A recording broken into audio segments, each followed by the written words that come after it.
Sa kamay umano mismo ng sariling ama, nasawi ang magkapatid na edad 7 at 11 sa Zambales. Sa gitna po ng pagwawala ng ama, isang kapatid na mabiktima ang nagkubli sa aparador para makaligtas. Saksi, si Russell Simorio ng GMA Regional TV. Hindi na nakapagbalik eskwela ang magkapatid na Alex Jane 11 anyos at Brent 7 anyos.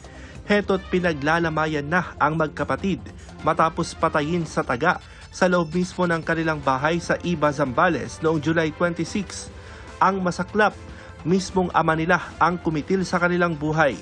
Ayon sa ina ni na Alex Jane at Brent, mahimbing ang kanilang tulog nang biglang gumising ang kanyang mister.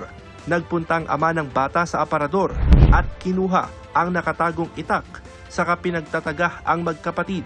Inawat ni Mary Jane ang asawa, pero pati siya ay tinagarin. Isa pa nilang anak ang nagtamo ng sugat. Sakit po, sir. Siyempre, bilang isang ina, hindi po kasi katanggap-tanggap yung ginawa niya para sa amin. Lalo na ako, critical po yung condition ko. Isang taga lang pero sagad po sa utak po ng mga bata. Nakaligtas ang isa pang anak na 5 taong gulang matapos magtago sa aparador habang nagwawala ang kanyang ama.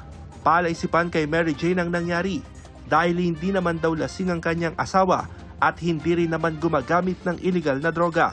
Wala po siyang drug involved kasi ang tagal po namin nagsama, 9 years, hindi ko pa po siya nagkagaganyan. Hindi ko pa po siya nakita na gumagamit ng ganyan.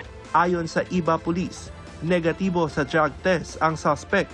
Ang suspect pa raw ang nagdala kay Mary Jane sa ospital, kaya sa ospital na siya nahuli. Ayon sa pulisya, hindi makausap ang suspect, kaya hindi pa matukoy kung ano ang motibo sa krimen. Para sa GMA Integrated News, ako si Russell Simorio ng GMA Regional TV, ang inyong saksi.